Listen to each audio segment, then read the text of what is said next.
Welcome to Cushman Dog and Fish TV with Cushman and Silver Serpent.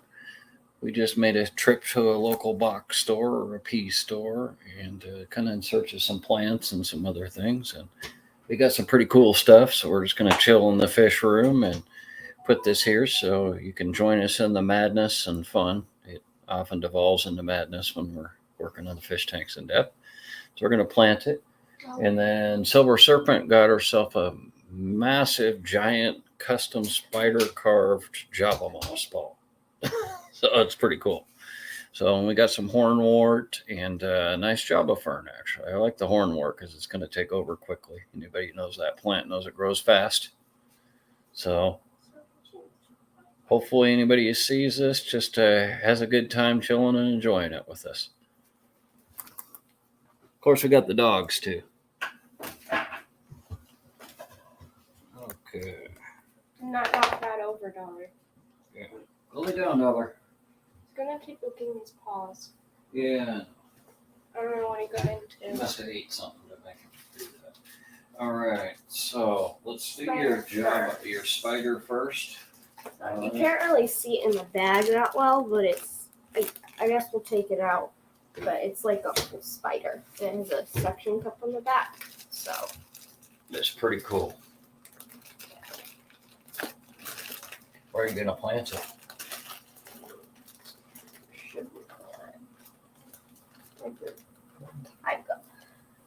I was gonna think right in the middle. Yeah. Yeah. Well, you can do that one because your arms are long enough to reach the top of that. Let me move the ladder for you. It's a good idea. Anybody a little bit vertically challenged? Vertically challenged. Well, I am too. I'm not that tall of a guy, so but it's nice to have a ladder, not a bucket to stand on or a chair. Hey, I don't know who's viewing. We got one viewer. We're planting live plants. Silver Serpent here got herself a giant custom spider-shaped Java moss ball. A pea store, that box pea store. Can you get that off? Yeah. You're gonna rip the bag. We got about 40 of these bags. So We don't have 40. We have like 10. Well, close enough. Close enough. I think you're missing 30. There. Okay, carefully get it out. I guess it's your plant, so. This is broken. They travel. Let me open the hatch for you on the tank here. So sad. There's the hatch is And I'll write open. a bad report. No. I'll just go next time we get done.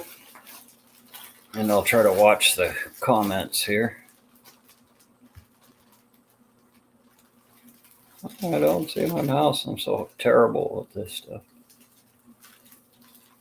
Let's do the spidery thing. No! Oh, Sorry. it's all right. Here, hand me the bag. I'll put it in the pocket. Let's little doggies outside. There we go. We should go Okay, outside. show the audience here the custom Java moss ball shaped like a spider. It's like a spider and it has like a suction cup. It's pretty badass, and that's a live Java moss ball. So it smells $20, so that's pretty good because that's about 3 or 4 of the portions they'd normally sell you. All right, here comes the spider. We're being invaded. This is not food. Move away. Okay, put it a little higher up. There we go.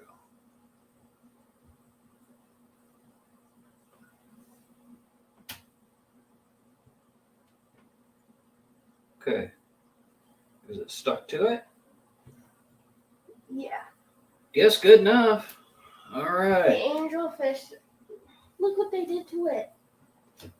They did, yeah, well, they're going to pick at it. Here, watch out. Get away from my paradise. There we go. Everybody can kind of see the custom Java moss ball there. It's not Let me food. move the laptop a little closer. So we're doing this from a laptop for the first time. Try it out. See how it works on streaming. All right, and we got a Java moss or Java Fern, which I'll pull that out real quick. There is reason I'm probably going insane is because I'm bleeding. Yeah, I'd probably do it. Are you piranhas? You piranhas? Yeah. Get the rubber band out of it. But here's the hornwort. Did a nice job of fern here. Nice live plant. Got that one. And I'll plant that one because you got to reach all the way down in there. But where are you thinking we should plant that? Because we've got the sword plant over here, and that's going to be a huge dominant plant for that corner, right? Should we plant it over there, or I know. do you want it in the foreground right here?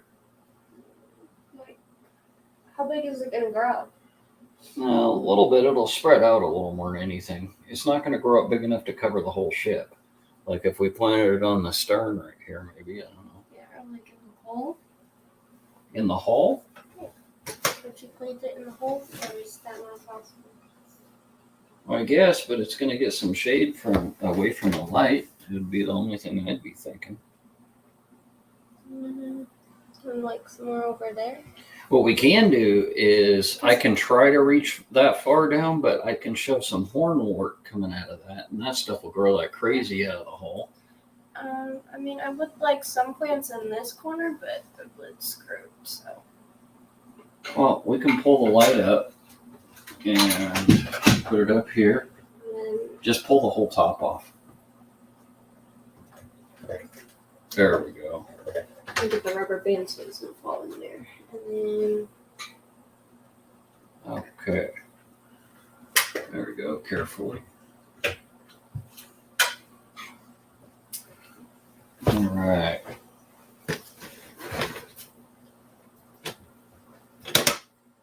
And in the back corner, it really seems like it would be a good spot. Pull my shirt up.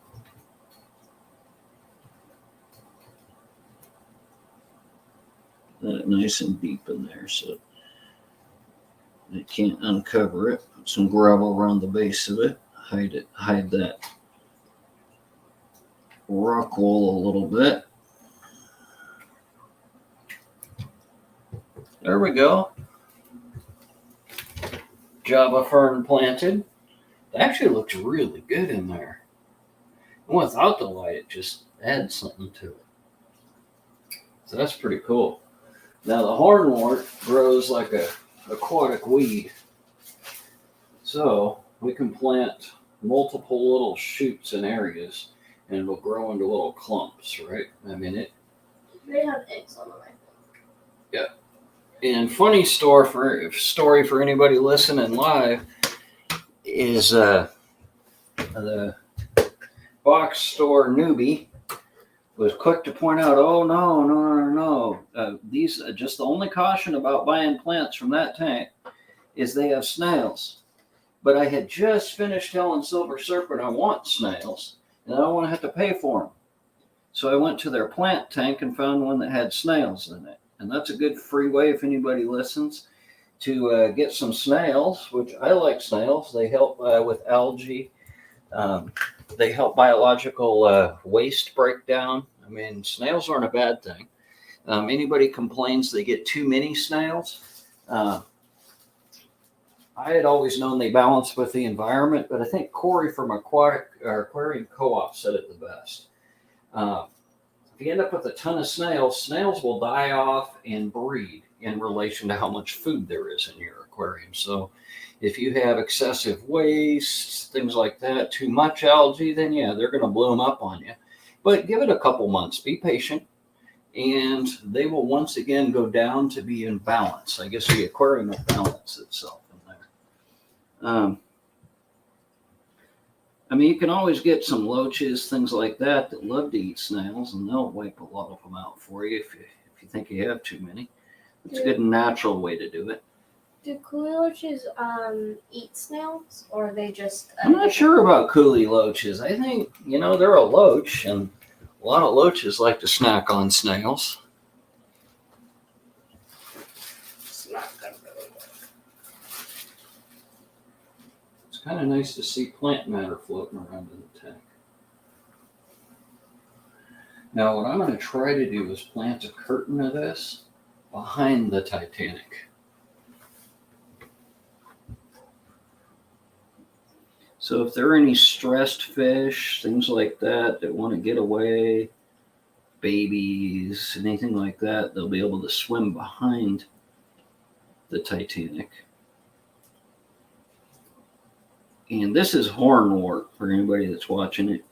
It's not really one of those ones that roots real heavily. It'll float around your tank and grow. So I'm kind of scooping some rocks in to weigh it down so that it stays put, because it'll happily grow floating on the top of your tank just as well as in the water. But if we have too many plants floating, then it blocks the light for the other plants, right? So I kind of want to be careful about that. Should we put it some in the platy tank or no? And what I've always done with these, kind of like any other plant, you can take it, pinch it off at a growth node right there, and just go ahead and plant it.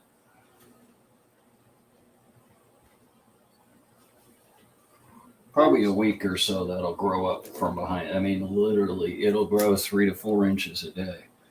And we are going to add a homemade CO2 reactor, the yeast CO2 reactor, to this tank.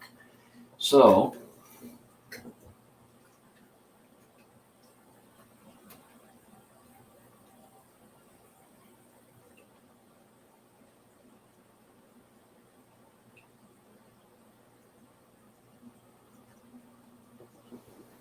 there's one sprig coming out of the hole of the Titanic. What do you think about that?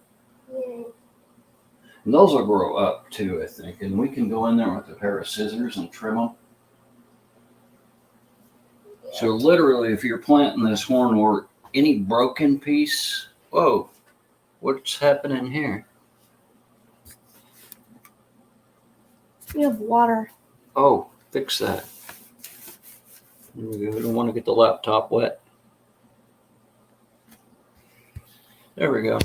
If you have any broken pieces, like this little piece you can see floating right here, go ahead and plant it. Chances are with this hornwort, it's just going to grow up in its own little separate little clump. Can I put some in the platy tank or no? Yeah, go ahead and throw some in there. We're not being hoggish with it. We've got a whole bunch. Kind of the cool thing is we got a rookie box store employee that was bagging this up. So I took a little advantage. I'm not apologizing. I just said, yeah. But she goes, how much? I said, just load as much as you can fit in that bag. So we probably got far more than we would have with a veteran employee, right? More than enough to plant the tanks we've got.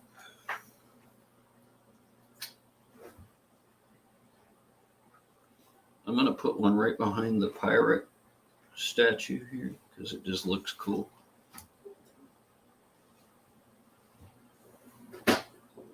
Filling up our jungle. Yeah, we're going to make a jungle here. Even though in real life, the Titanic, where it sank, there's not much in the way of plants that far down, that many thousands of feet down, I'm sure. What, did it go in the Mariana Trench or something? I can't remember where it went, but it's a long ways down. It was deep enough that we didn't discover it until the last 30 years, I think it was, right? Where it actually was. So. Well, actually, thousands of feet down, there's actually coral reefs. It just takes thousands of it's enough that only very specialized submersibles can get down to it. I know that. And it costs like $1 million a shot. I remember watching on the Discovery Channel when they went down there to discover the Titanic or whatever it was, right? And the cool thing is if I plant this right behind the filter intake, it'll eventually some 13,000 cover up the filter intake right there. It's what? Like 13,000 feet under 13,000 feet, and there's 5,200 and something feet in a mile, I think, or somewhere in the 5,000 foot range. And it's in the Atlantic. So it's several miles down. Yeah. I know not much sunlight gets that far down, not any at all. No, that's ever. the aphotic zone. The aphotic zone. Silver serpent with some science here.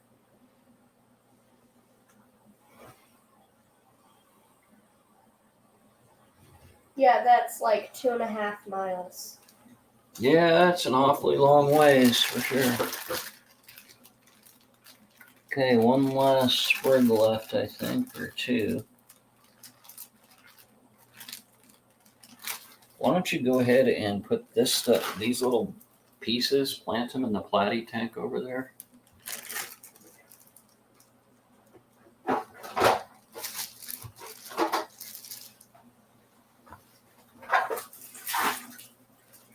There we go. Let's put our tank back together here. The glass back on. Boy, we don't have any jumpers. Tired of aquarium life and they jump. Quite a few. They're crispy. Yeah, they become a crispy critter on the outside. We've all discovered that. He was at fish tanks for long. Shock and horror. Okay. Good job. Wipe it clean. You have to with this type of wood. It's like the Yeah. fake stuff that gets. I can't remember what it does. But Actually looks really good. And it hasn't grown in. It's kind of straggly. So we'll put the laptop up here and people can get a little bit more of a close-up on it. There's the Java fern in the corner near the heater. And then kind of in the foreground right here in front of the Titanic. So we'll get these long wispy, if you know hornworts, they're real long and wispy. We'll get these long wisps going up in front and kind of giving you a kind of a shimmering view, hopefully, of the Titanic. I like to do kind of an artistic approach to things. And then in the corner over here, there is a giant Amazon sword, or it will be a giant Amazon sword. And then we have a clay pot in the corner, which anybody who has angelfish knows what that's for. So hopefully as they pair off these juveniles here, you can see those beautiful, those are red marble angelfish.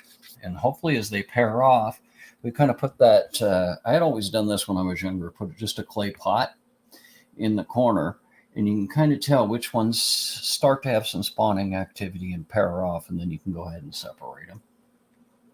And there's the gigantic spider Java moss ball that we got. Silver Serpent had been eyeing that for a while. And we finally decided to take the plunge. So pretty quick here, be able to get rid of that fake plant that's in the front right there. And all the live plants will take over. And Hornwort is one of those ones that's hardy, it's easy, it's very, very forgiving, and it grows like a madman. So my plan is, and it's easy to propagate, you just pinch it off at the growth node and plant the new little sprig in a piece of gravel and watch it go. You do want to weigh it down when you plant it, or plant it in pretty good in the gravel, because it'll happily grow on the top and clog out the light for everything else. So, isn't that what duckweed is for?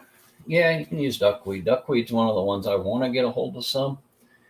It's highly aggressive and invasive, and once you have it, you're never getting rid of it completely. But nice thing is, my plan is to let these grow up a little bit, and then as I need it for the other tanks, I'm going to plant them off of this hornwort that's growing in here. And then we'll propagate the Amazon sword the same way, and then the Java fern, we're going to encourage that, and then break off a piece and put it in another tank. Why are you eating my spider? They might be picking at it, or they're picking at maybe stuff that's in it. Who knows? But Maybe it has snail eggs.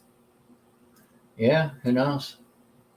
But whatever it is, apparently they think they need some source of food or vitamins that are in there. You got fed this morning. A lot of food this morning. And you act like you're starving. No, it's something new. Should I go catch my clue and put them in here? So I'll kind of give you guys a quick view before we end the video here of the community tank setup.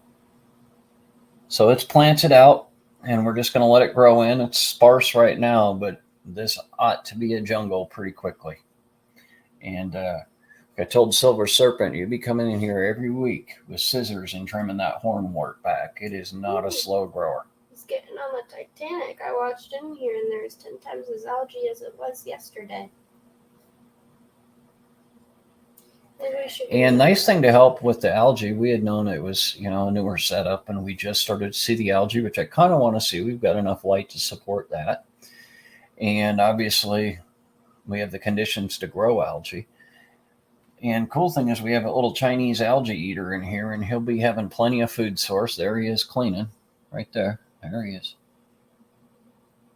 They are a busy, busy little fish. I can't say enough about them. A lot of people, kind of look past them. They're, the $3 fish at the pet store. They're kind of plain looking, but they are just active.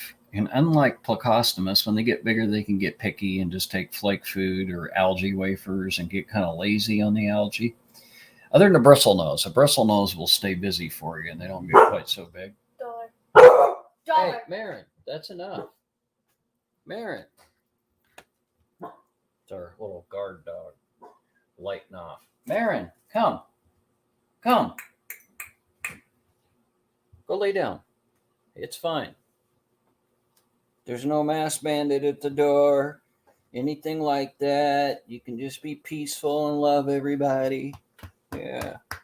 My little service girl.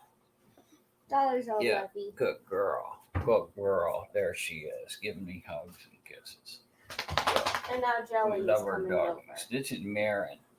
Marin's my girl. Oh, yeah. $1's mine and She's Marin's my his. girl. Yeah. Oh, give me loves. Can I have hugs? Can I have hugs? Oh, yeah. There's the hugs. There's the love. Yeah, Dad loves his girl. Okay, get down. Go lay down, honey. Go lay down. Oh, there we go. Thank you. You said Happy New Year's. Oh, hey.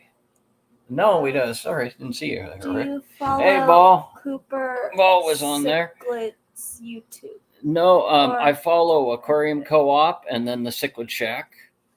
And I'll definitely look up Can of Fishy. And I'll check out Cooper Cichlids too. And hey, if it's stuff we like and, kind of agree with, we'll definitely, repost some stuff for you guys or, whatever you guys would like, just kind of part of the community. So we just planted up this 60 of silver serpents. This is her tank. And hopefully this thing grows in really nicely. I picked, she's just getting started in the aquarium hobby. So I picked some plants that are easy to grow and be rewarding because they always grow fast. So I think we're in good shape there. And these are her new breeder angels here. These are the red marble angels. Absolutely gorgeous angelfish. And I have my paradise fish who never stops begging. And Yeah, I guess give a list of the residents in here. I have 4 shunned male platies. I didn't want multiple males in my platy breeding operation, right? I want one male breeding with a harem of females, right? So they got shunned. Yeah, so we put them in here. They're reserve males, right? Then I have 6 juvenile red marble angelfish. I have a paradise fish. He floats around. And then I have a Chinese algae eater. And then my discus. Albino Melon Discus. Yeah. And then I'm hoping to move my Queeloach in here because I caught him like 3 times, but I didn't want to put him in here immediately. I wanted that algae eater, which I had to go and get my dad for. Everybody can see him on the back wall doing what he's supposed to. He's working. Yeah, he's a busybody. Yeah, mule, get working. Get working, slacker. There we go. So, and then hopefully I can get some more Queeloaches. They had black ones at a box store, but I want, I have the striped ones, so I wanted to get some more of them, so. No, this is a 60-gallon, Rick. It just looks big from, I guess, the way the camera is taken. But it's a 60. And actually, we score we're into bargain aquarium. I've been doing an aquarium hobby a long time, and it gets expensive. And we're going to offset the cost. We're starting up a breeding operation with live bearers to offset the cost and kind of pull ahead a little, fund the tank build outs. And Silver Serpent here is going to, we're going to get these angelfish to pair off, and she's going to breed them. And we already have a customer for them. As far as any offspring that are a quarter size or bigger, they're already, pretty much spoken for. So that'll be nice. And we like bargains. Like I got a 55 setup with an LED stand, filter, plants, rocks, everything for $65 downstairs last week off offer. This is $100. This is $100 for this 60-gallon setup, minus the Titanic. We ended up having to go. We went to a discount aquarium in Tempe, which we love too. They're great. It's kind of like a garage sale for fish equipment. They have new and used stuff in there, and used tanks. And I've got my eye on a 125 that's in there. They want it for $295, I think it is, for with a custom oak canopy stand. It's plumbed in for $295, so that's a pretty good deal, and it's a nice tank. Not that it matters much these days because Aquian makes them all anyways, so that's kind of the way that goes. Okay. No, I don't. And as far as filtration, downstairs on the 55, I have an Emperor 400 sitting on that, which I really like, the Emperor hang-on back filters, and it's been modified with additional filter media and filter floss to boost its performance. These are two hang-on back filters. We've got a 40-gallon aqua clear on the back here, and then this is a 60-gallon hang-on back filter. Both have extra carbon, extra filter media, and filter floss on board to really boost their performance for cleaning. Yeah. Hey, man, the only way to stop missing it is to go get something, Even a little 10-gallon tank will set it up. My 10-gallon tank, like, it used to be so pretty and, like, planted, like, with fake stuff because, I didn't have the stuff for it. But now, like, literally all my bright fish are in here, and the only fish in that tank are bottom feeders and a beta. Yeah. Oh, and we'll kind of show you the rest of the fish room. We're building out here slowly.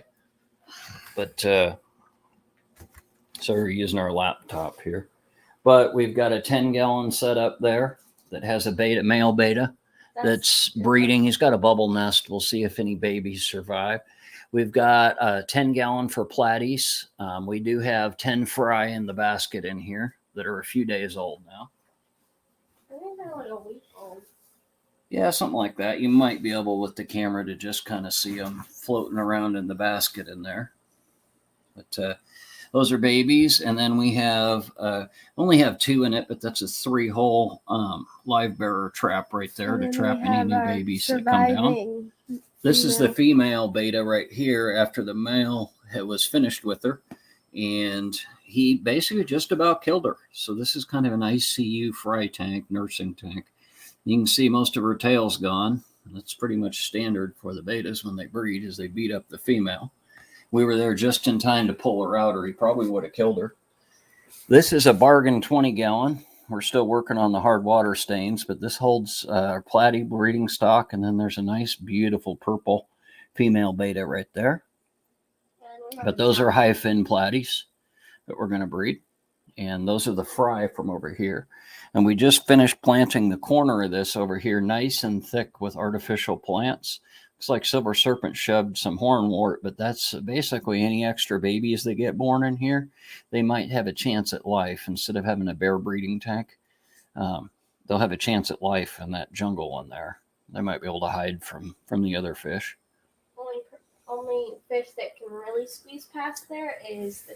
And then this right here, might as well do this live. Oh, look, Savannah, we have a brine shrimp hatch. We do?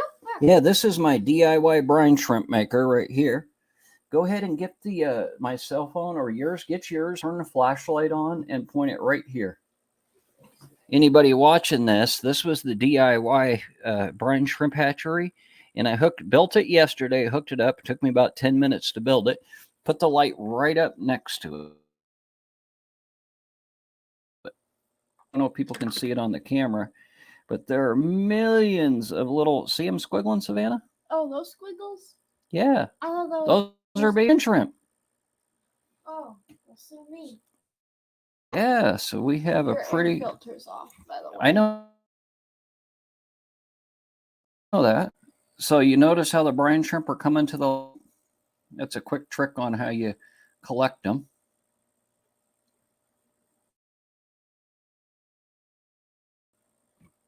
You can sort of see it. It's like Give me something to prop this light up right here. And they're all gonna, anybody that collects your brine shrimp, we'll feed some to the fish here actually. Maybe some of my angels. Yeah, because all fish love baby brine shrimp. We had a good hatch out of that.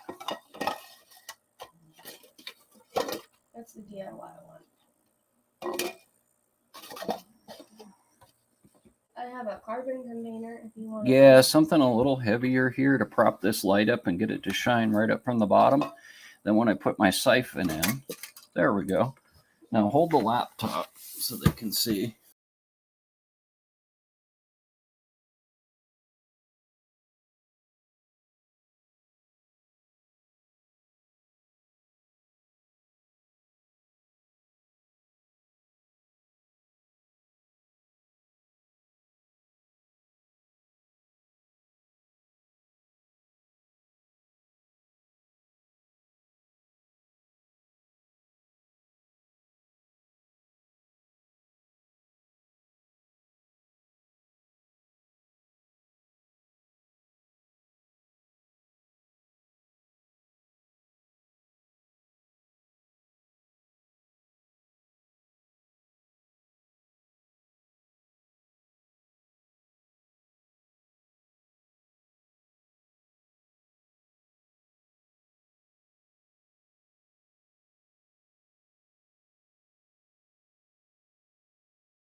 I think we're there. Okay, we had a technical difficulty here. We're learning. I think we're there. Yeah. Okay, we had a. There we go. Got it. Now I'm going to collect these little brine shrimp down here. What I'm going to do is I have a check valve right here on this. So anybody building these, for example, you kind of want a one-way valve that on any of your tubing that you can, little one-way valve, so you don't have a drain down or a leak all over the floor. Get me that cup that's over there. Yeah, that one. Something to siphon into.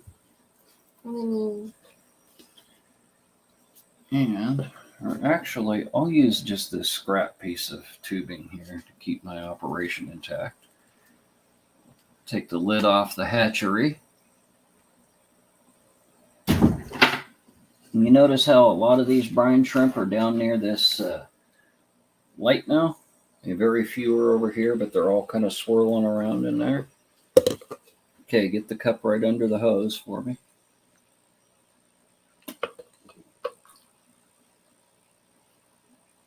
Kind of suck up a bunch of these brine shrimp in here.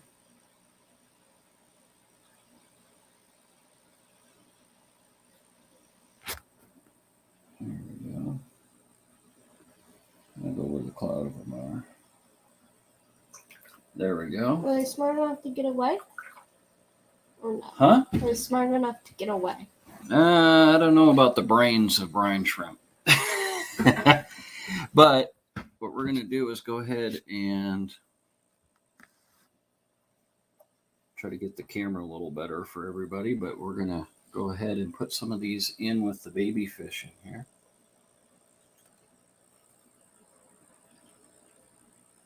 Oh, yeah. They're swarming. They're eating them.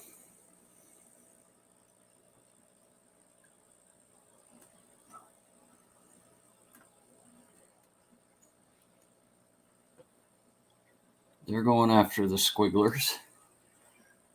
And we'll give some to the platies here.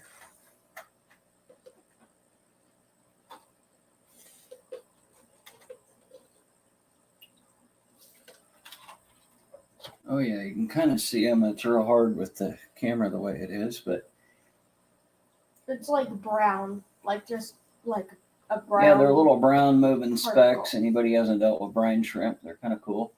They look like brown, like dirt particles. You think so, like these?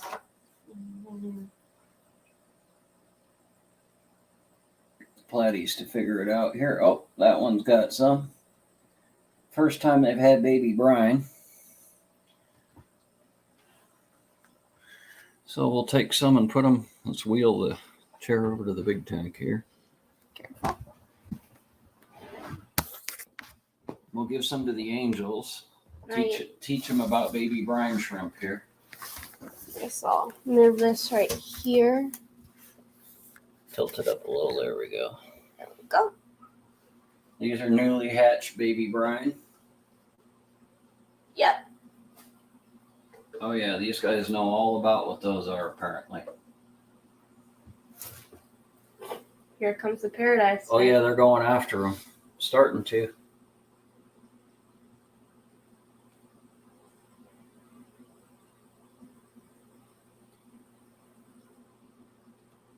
Cool. I think the paradise fish is like a medium. And I built that brine shrimp hatchery, and it was really, really simple and easy. It's a good thing to feed your baby fish.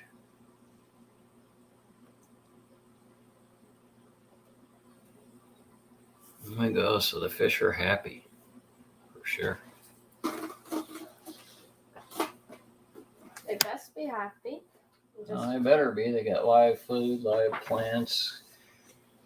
No real jerk fish in there. They're all fairly peaceful. Angels can bicker a little amongst themselves, right? But generally, they're a pretty good aquarium mate until they start breeding. We got lucky with the paradise fish. Yeah, he's not as much of a bully. Some of the paradise fish are just gorgeous fish, but they can be, you can see them going back and forth here. They can be a little bit of a bully. It's a pacer. You can get some that are just, they have a little personality. They're one of the ones that'll meet you at the front of the tank in the morning. So, I got like a tank full of beggars now. I have the discus, wherever the paradise. There goes the paradise fish. He's so pretty. I like him. He has like tiger stripes. Yeah, he does look beautiful. He's a pretty, pretty fish. For sure. And they're super active, so they're kind of fun to sit and watch what they do. Funny story. We were in a box store. One of the pea stores. The pea stores. And we were looking at some of the granamis because I said, they look like pretty, and like I can't remember what I was asking about them, but he ended up saying my dad ended up saying that he ended up having a paradise fish and really liked them. So I went around the corner to look at some of the other aquariums, and they ended up having paradise fish. So I ended up dragging him, and he's like, "Oh Lord," because he knew we were gonna go home with one. Yeah. So yeah, he's pretty. And we're gonna add to our discus collection. This is our albino melon, right there. In the back, kind of. Look, see if it got sucked up in the filter. He's got a lot of red if he comes to the front. You can see there's some red on him too. And some electric blue that I just. Yeah, he's got a little electric blue on this bottom adipose fins down there. It's your bottom back fin there. Started, so maybe more people will see this later on. Yeah, thanks, man. Any likes we get, anything like that, we're going to try to build to the 1,000 to do the YouTube channel and have it help with the fish room. And what we'd like to do and what our goal is to have about 16 tanks in this room, stacked, 20 stacked or 10 stacked. And we've got customers and people that will buy any of the babies that we produce out of here. So, and I've bred betas before, angelfish, discus, Oscars, and 3 or 4 other fish species. So, wait, sorry, no mean to cut you off. You've bred Oscars? Yeah, I had tanks big enough to breed Oscars. I didn't know that. Yeah. I didn't know that. I had a 150 that had a pair of them that were spawning in it. You know that, baby? And they're beautiful, beautiful. I mean, they're great parents too. Some of them. I've always found that my Oscars, at least my pair that I had, were big enough. A 150 is just barely big enough to spawn your Oscars in. But we're not looking to breed Oscars. That's it's one of those ones where you got to dedicate a massive, massive tank to that operation. And you got to buy 6 Oscars. I've always done it that way. You buy 6 juveniles and let them pair off. That's kind of old school, but it takes patience, but it still seems to be the best way. Wait, you had 6 Oscars? Yeah, 6 little ones. And then I made a deal with the pet store that the ones, when they got a little bit bigger and they paired off, that I was able to return the other 4. He had 6 Oscars. Well, smaller Oscars. It's not like I had a 5,000 gallon tank with Oscars swimming around. I wish. I wish. Bigger is better when it comes to aquariums. It's just my opinion. But I'm happy with this. My goal is to get a 125 downstairs pretty soon, and we can move Rainbow into that. I'm kind of torn, like with the angelfish, a 20 high, talking to the Cichlid Shack gentleman he's a huge expert on it. And building out an angelfish hatchery, for example, 20 highs are a really good size for a pair of angelfish to isolate them and set them up. So maybe looking at setting up a wall of 20 highs, stack them 3 high on the wall or 4 high, and set up that way. I'm also looking at the betas. I've bred betas a lot, and I really like betas. I don't know. People kind of overlook that fish as just the fishbowl fish, I guess, but they make great community tank fish. I love betas. They seem to have a little bit of personality, especially the females. The female betas in a community tank are they're phenomenal tank mates. I had a really pretty one before she met the male over there that beat her up. No, I had a really pretty black the jumper. Purple. Yeah. The suicidal beta. Her name was Juniper, and she was full of eggs, so we ended up getting, we're going to breed her with the blue one. And, so I kind of lost a Corey. I legitimately lost him, and I had stakeouts trying to look for this fish, and I couldn't find him. So. And everybody's at aquariums. If you lose a fish and you can't find him in days, where do you start looking? The floor. The floor. But I couldn't find him. So I'm like, maybe he jumped out because my room's messy. So maybe he jumped out. So then my beta was always at the front of the tank. Always there, a beggar. She was just danced for food. She was brilliant and very, really, really friendly. More friendly than my Discus. So I ended up introducing Corey and a Coolie Loach, I believe. She's a Coolie Loach fan now. Yeah. And so almost everybody loves the Coolie Loach, though. It's just kind of, I don't know, it's one of those aquarium fish. They're just kind of cool, Yeah. And she always hid in one place. So then a day or I thought maybe she'd hide out for a day or 2. So a day or 2 goes by and I can't find her. So then by the 3rd day, I'm like, where is she? Well, funny thing on the coolie loach is I heard Corey on the Aquarium Co-op podcast talk about if you want to play a trick on your local pet store, ask them to catch that one coolie fish, right? I'd quit on the spot. Yeah, and we had a cichlid shack, and he said his employee flat out threatened to quit his employment if he ever brought in coolie loaches, because over there he had planted tanks he's got to catch them in, which that's just, it's almost drained the tank, and then hopefully you can get a hold of your coolie loach. It took them like a good 5-10 Those little minutes suckers are fast. trying to catch our coolie loach. You had to take all the decorations out and still chased him around. Oh, this little Chinese algae eater here, I had to catch him for silver serpent here, but I always have the slower approach, right? Like I'll gently herd them. If you move fast, then they get all panicked and they just start going all over the place and zipping 100 miles an hour. Right. Well, I did Chinese. that, but then he got spooked. Yep. And then, like, he got spooked and, like, I couldn't do it anymore. So I gave up the slow approach and just tried to grab him. Someday you will be a fish whisperer.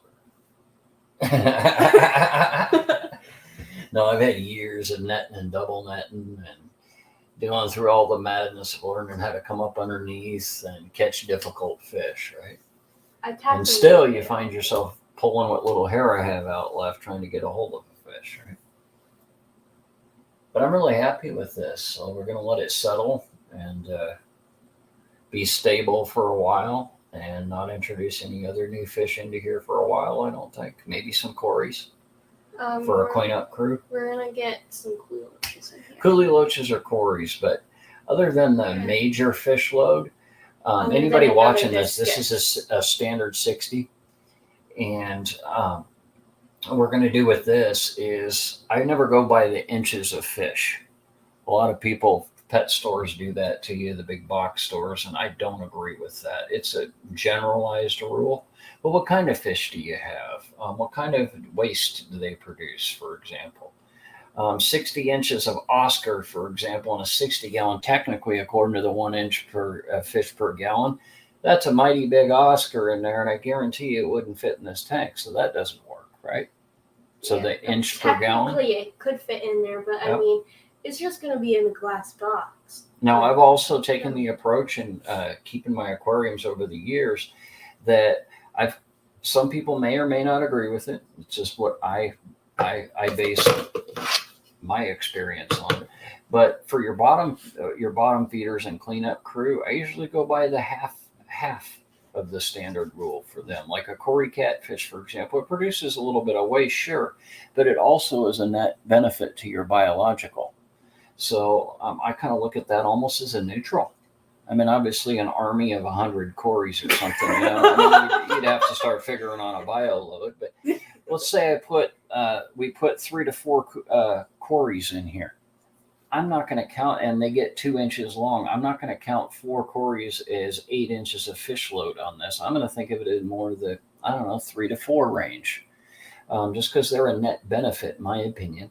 The algae eater, same thing. Sure, they have some waste in there, but that little Chinese algae eater is very, very negligent when you think about what he does for the environment in the tank and breaking down waste and, helping stir things up so the filters get it. I mean, it's pretty cool.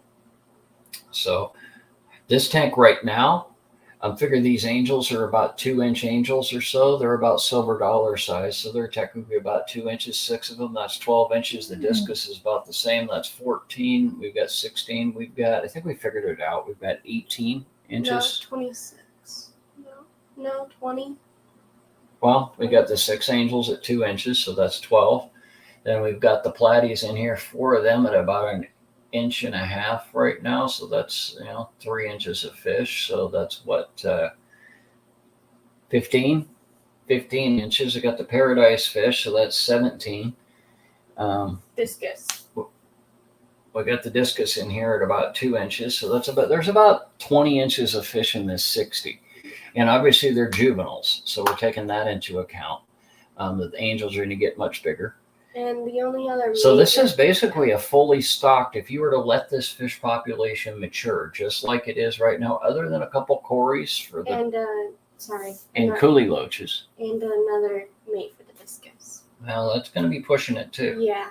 but that's the only other major fish. So we'd we'll ever probably get do in when I here. get my 125 is we'll move Rambo to the 125 and then move probably him when he gets bigger and a mate and move them to the 55. Rambo to the 125. Oh, I thought you were It's the big tank. I thought you were about talking about Rambo is Rambo. only about between 8 and 10 inches. So obviously no, and he still hasn't got that slab 1.5 inches thick, the Oscar 2 inches thick that the big Oscars get yet. They get 2 inches thick. Well, you saw that one in Discount Reef, right? Or Discount Aquarium, how thick and massive that thing was. I'd be glad to catch him on a rod and reel. That's a good size fish. I mean, that's a good couple pound fish sitting right there, right? I'd be happy to catch him on a fishing pole. So once this grows in, minus the Discus, for example, this is almost fully stocked right here if you were just to let this tank mature. We just need a cleanup crew. A lot of people go with the full 60 or they stock their tank all the way to the max. I've always liked to understock a little. That way you don't have epidemics and it's not too much of a load. And if something happens to a filter, we're a little late on the maintenance, it's not an instant problem with, fish waste to pneumonia and nitrates building up. I like to understock them a bit. And also I kind of think understocking an aquarium a bit makes you think more about the fish that you're going to get and more of a meaningful purchase, right? Yeah. And then you like them a little more personal. So the only thing, minus the Algae Eater, that we need is a cleanup crew. Only thing we really need for this tank. Because just my personal opinion, you need a cleanup crew. Platies aside, because that tank is probably going to get some snails in it. And whatever that stuff's called. I forgot. What is it? Well, I'm betting on the fact we're going to get snails in here on purpose. I want snails. Yeah. Snails are great.